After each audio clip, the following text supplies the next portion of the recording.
and we've got over 70 or 68% of our children that are not functioning on a level that they should be functioning on, that's huge. And how does that compare to the state and to I the don't rest of care the about country? the state. You need to care about the state. Their state's just as bad.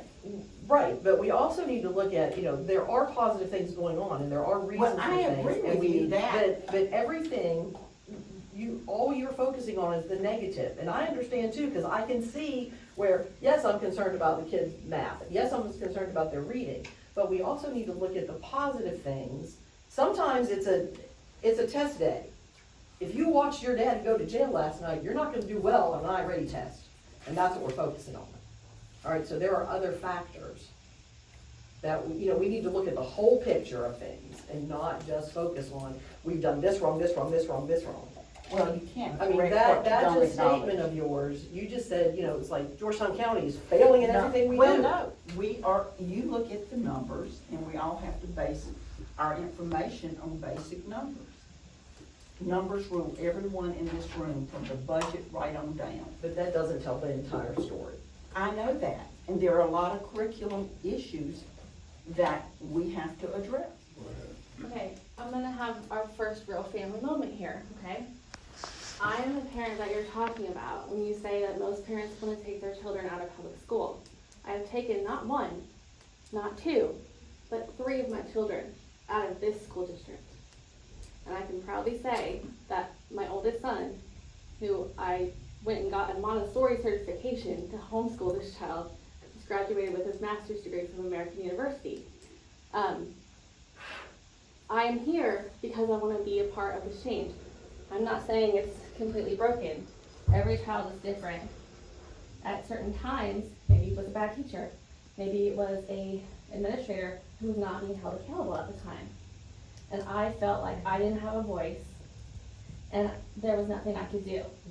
So now here I am. I want to help those parents. I want to be that voice. And from my perspective, being that parent that we're talking about right now, yes, we do need to make those changes, but I want to do it in a positive way. We have a lot of great things going for us. We have an amazing team, we have an amazing board. We're all extremely passionate, which I am so fortunate to be a part of all this. I also bring a lot to the table. I'm obviously new to all this, but I'm here, I'm gonna learn. And I'm studying every single day to be the best board member that I can at this point of where I am at now. And I'm looking forward to growing. But, when you sit and start talking, my blood's starting to just boil, because I'm who you're talking about. I have, my youngest son has autism. There was no place for him. He's currently homeschooled. My second year, he's doing well at the charter Montessori school. That's great. Every child is different. And that perspective that I bring, having 4 different children that learn completely different ways, having all the experience that I've had, unfortunately, a lot of negative, I want to use that now. I could sit around and say, oh, this school district sucks, and I had to homeschool my children, I pulled them out. I could very well go that way and convince everybody we need to move, which I consider. But I would rather be a part of the solutions.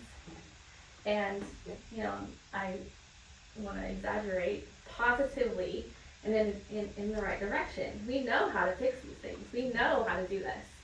So let's come together as our family, as our team, GCSD, and let's do what we need to do. We all obviously have different perspectives. We come from different situations, but if we're concentrating on the student, like we've been talking about, sure, we're gonna argue, we're gonna have differences, but if we really focus on that, I'm a valuable resource here. So, Excellent resource. and so are all of you, in different ways. My son is 10 years old, and he has ADHD. And he also has some other things going on right now, but I will let all of you know he is failing at this point. He had 25 in math with the last. So as a mother who loves schooling, who loves, I graduated with a 4.1 GPA, and it hurts my heart to see my son struggle. But I know that he is a good kid, but I have to travel to Myrtle Beach once a week, and I basically work to pay for my son to get intervention and to get help that is not available here. Because I'm currently paying $500 a month for me to drive to go to Myrtle Beach to get him the therapy that he needs, because it's not free.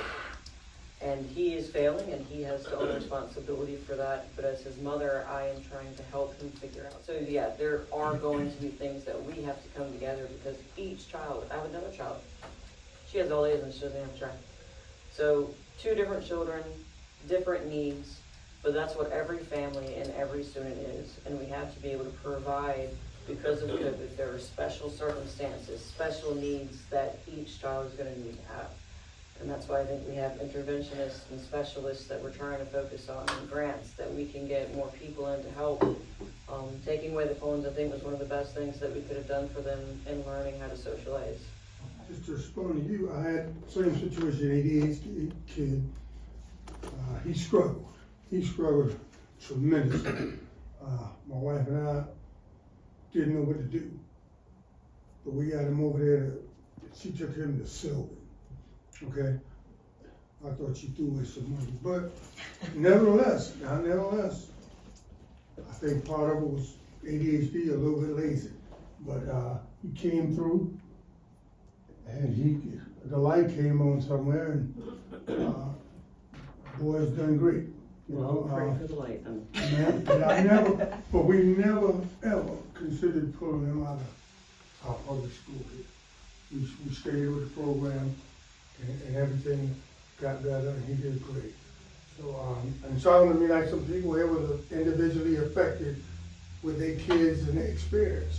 So, I would say to you, I think with this board, we're on the right track to try to make things better. And I think these kids are gonna get better.